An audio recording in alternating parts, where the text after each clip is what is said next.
인도하시는 하나님. 명절은 대이동의 시기다. 동방 박사들이 보찜을 꾸려 베들레헴으로 향한 이래로 사람들은 예수님이 출생하신 때만 되면 길을 떠났다. 우리 가족의 크리스마스 여행도 그 박사들의 여행과 비슷한 데가 많다. 우리야 낙타와 함께 노숙하지는 않지만 고령으로 낙타 무릎처럼 된 양가 어른들을 화장실에 가다가 마주치곤 한다. 또 별빛을 살피지는 않지만 커브를 돌 때마다 고속도로 순찰대에 경광등 불빛이 없는지 두리번거린다. 또 비단길에 집마차를 타지는 않지만 내 아이와 함께 미니밴으로 6시간을 달리노라면 차라리 그 박사들이 낙타를 다행으로 여겼겠다 싶어진다. 크리스마스지만 늘 호호호도 아니고 고속도로지만 늘 고속도 아니다. 차 안에 장시간 있다 보면 인간의 약함이 다 드러난다. 아빠들은 도무지 쉬어갈 줄을 모른다. 옛 조상의 모범에 귀를 기울일 뿐이다. 서부 개척자들이 밤에 홀리데이인에 투숙하던가, 탐험가 루이스와 클라크가 길을 묻던가, 요셉이 베들레헴에 가는 길에 마리아에게 기념품 가게를 슬슬 둘러보게 하던가. 천만의 말이다. 남자들은 마치 최단 기간에 최장거리를 달리는 게 자신의 성경적 사명인 양 차를 몬다. 주유할 때만 잠깐 설 뿐이다. 아이들은 어떤가? 자동차 여행이 아이들에게 하는 일은 보름달이 늑대 인간에게 하는 일과 같다. 한 아이가 이 노래 좋다 라고 말하면 다른 아이가 정말 괜찮은데 라고 답할 법도 하다. 하지만 그럴 리는 없다. 대신 다른 아이는 이렇게 되받는다. 그 노래 썩었네, 너처럼. 청소년의 방광활동도 문제다. 집에서는 몇 주씩 화장실을 가지 않고도 멀쩡하던 아이가 여행만 떠났다 하면 워싱턴 정가에서 비밀이 새어나오듯 오줌이 줄줄 새기 시작한다. 우리 집 딸들은 언젠간 콜로라도에 가는 길에 뉴멕시코주의 화장실이라고 하는 화장실은 전부 들려야 했다. 그나마 동승자가 어린아이라면 여기 최고의 조언이 있다. 그들이 아직 10대가 아닌 것에 감사하라. 10대 아이는 부모가 말하고 생각하고 입고 먹고 노래하는 거라면 무조건 창피해야 한다. 그러니 웨이터에게 미소도 짓지 말고 숨도 쉬지 말고 창문을 내리고든 올리고든 노래도 부르지 말라. 그게 아이를 위하는 길이다. 장차 손주를 보고 싶은 마음이 조금이라도 있다면 더 말할 것도 없다. 자녀와의 여행은 자녀가 더 철들 때까지 미루는 게 좋다. 자녀 나이 42살 때쯤이면 가능하리라. 크리스마스와 여행은 불가분의 관계다. 크리스마스는 기어이 여행으로 이어진다. 먼 나라의 대표단이 와서 아기 예수를 찾던 그때로부터 지금까지 늘 그랬다. 헤로드 왕 때에 예수께서 유대 베들레헴에서 나심에 동방으로부터 박사들이 예루살렘에 이르러 말하되 유대인의 왕으로 나시니가 어디 계시냐. 마태는 동방 박사들을 아주 좋아해서 예수님이 태어나신 이야기보다 그들의 이야기에 지면을 더 할애했다. 목자나 구유를 언급하지 않은 그가 별과 구도자들만은 우리에게 꼭 보여주려 했다. 이유와 쉽게 알 수 있다. 그들의 이야기가 곧 우리의 이야기이기 때문이다. 우리도 다 길손이고 나그네다. 예수님을 만나려면 우리도 다 길을 물어야 한다. 하나님이 길을 보여주신다. 어떻게 보여주시는지 박사들의 이야기에 나와 있다. 우리가 동방에서 그의 별을 보고 그에게 경배하러 왔노라 하니, 하나님은 자연계를 통해 우리의 주목을 끄신다. 최초의 선교에는 이 땅과 별들이 결성했다.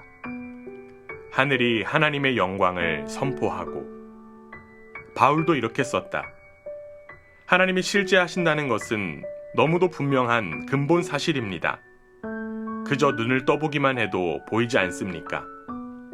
하나님이 창조하신 것을 찬찬히 그리고 유심히 바라보았던 사람들은 언제나 그 눈으로 볼 수 없는 것, 이를테면 그분의 영원한 능력이나 신성한 신비를 볼 수 있었습니다.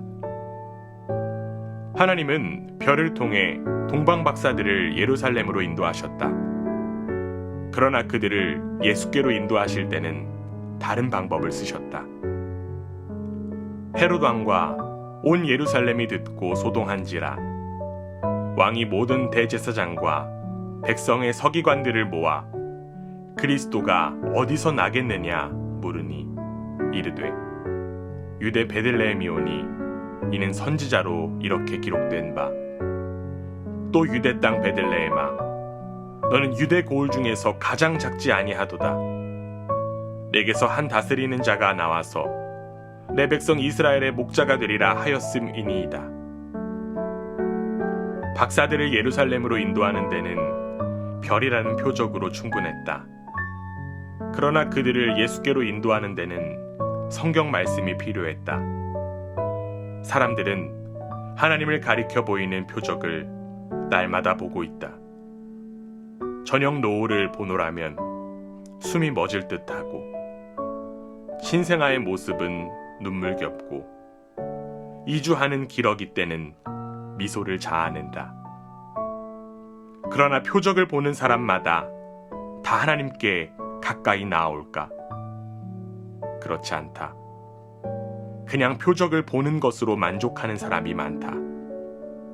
그들은 하나님의 풍요로운 자연이 우리를 그분께로 돌이키기 위한 것임을 모른다.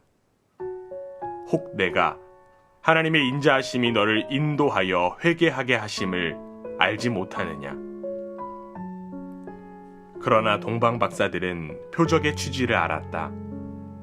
그들은 별을 따라 예루살렘에까지 왔고 거기서 성경 말씀을 들었다. 그리스도를 찾아야 할 곳이 어디인지는 성경에 예언되어 있었다. 흥미롭게도 별이 다시 나타난 것은 그들이 예언의 내용을 알게 된 이후였다. 그 별이 문득 악이 있는 곳 위에 머물러 서 있는지라. 마치 표적과 말씀이 협력하여 박사들을 예수께 데려온 것 같다. 기적의 메시지든 기록된 메시지든 하나님의 모든 메시지의 궁극 목적은 하나님께 하늘의 빛을 비추는 데 있다. 집에 들어가 아기와 그의 어머니 마리아가 함께 있는 것을 보고 엎드려 아기께 경배하고 보배합을 열어 황금과 유향과 모략을 예물로 드리니라. 여기 최초의 그리스도인 예배자들을 보라. 누추한 처소가 예배당으로 바뀌었다. 그리스도를 찾던 그들은 그분을 만나 그분 앞에 무릎을 꿇었다.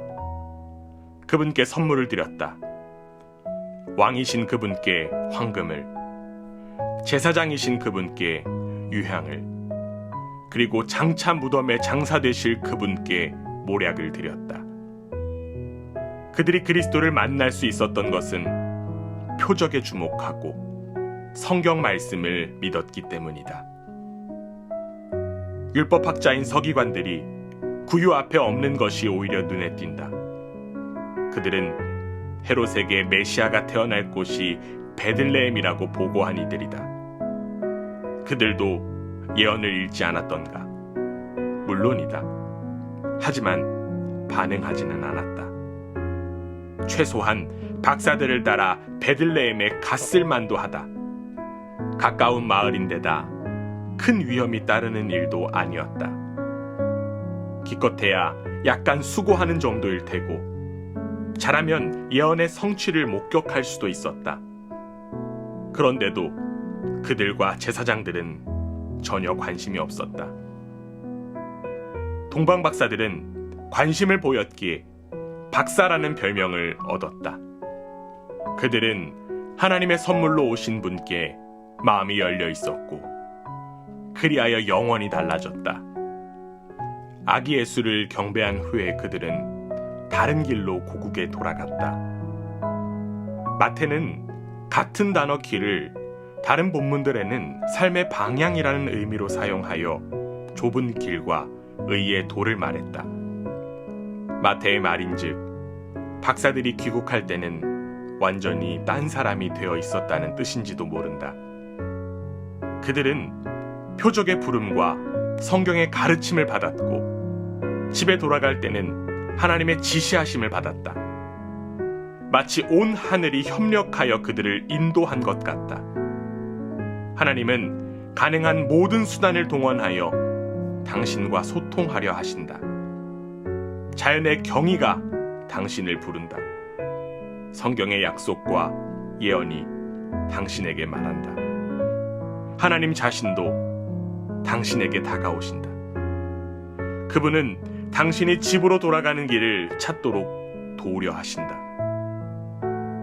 오래전에 나는 영화 눈물겨운 기적의 텔레비전 각색물을 시청했다. 불굴의 의지를 가진 두 여인 헬렌 켈러와 앤 설리번의 감동적인 이야기다. 1880년에 태어난 헬렌은 2살도 되기 전에 병으로 시각과 청각과 언어 능력을 모두 잃었다. 헬렌이 7살 때 젊은 교사 앤이 헬렌의 가정교사로 일하려고 엘라베마주에 있는 켈러가의 집을 찾아왔다. 앤도 일부 시각장애가 있었다. 헬렌의 오빠 제임스가 그만두라며 앤을 말리려 했으나 교사는 그럴 생각이 없었다. 오히려 시각과 청각의 세상에서 어엿하게 살아가도록 헬렌을 도우려는 결의에 차 있었다. 헬렌의 고집도 교사 못지 않았다. 무섭고 외로운 세상에 갇혀있던 그녀는 앤의 시도를 오해했다. 결과는 두 의지의 대결이었다. 앤이 수없이 헬렌의 손바닥에 점자를 그렸으나 헬렌은 뒤로 내뺐다. 앤이 끈질길수록 헬렌도 강하게 맞섰다. 마침내 극적인 순간에 돌파구가 열렸다.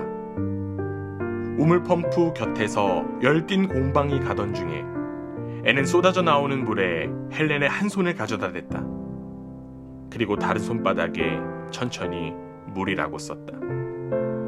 같은 글자를 몇 번이고 쓰고 또 썼다. 헬렌이 뒤로 내빼는데도 앤은 계속 점자로 물을 표기했다.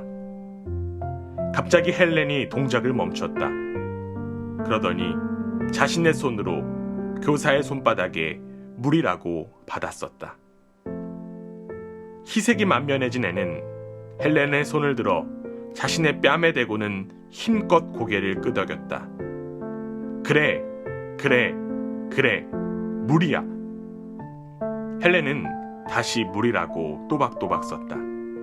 그때부터 헬렌은 교사의 손을 잡고 마당을 빙빙 돌면서 땅, 현관, 펌프 같은 단어까지 점자로 그려냈다. 승리의 행진이었다. 크리스마스는 우리에게 주어진 그와 같은 순간을 경축하는 날이다. 하나님도 돌파구를 열고 우리의 세상에 오셨다.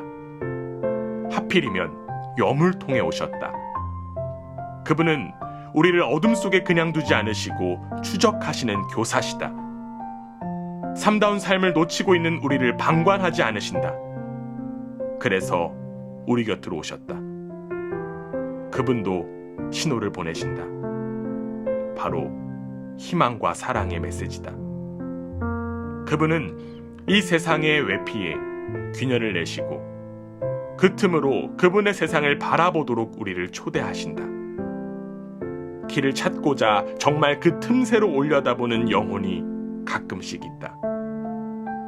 당신도 그들 중 하나이기를 바란다. 하나님이 당신에게 표적을 보내주시거든 거기에 충실하라. 그 표적에 이끌려 성경 말씀에까지 가라. 길을 보여주는 성경 말씀 앞에 겸손하라. 거기에 이끌려 예배에 이르라. 그 아들을 예배하면서 감사하라. 그분이 당신을 집으로 인도해 주실 것이다. 혹시 아는가? 어쩌면 우리는 남자들이 길을 묻지 않는 이유를 예수님이 재림하시기 전에 알게 될지도 모른다. 그때부터는 인생의 또 다른 불가사의를 추적할 수 있으리라. 여자들은 왜 운전 중에 화장을 할까 하는. 이 문제는 물론 나보다 똑똑한 이들이 풀 수 있으리라.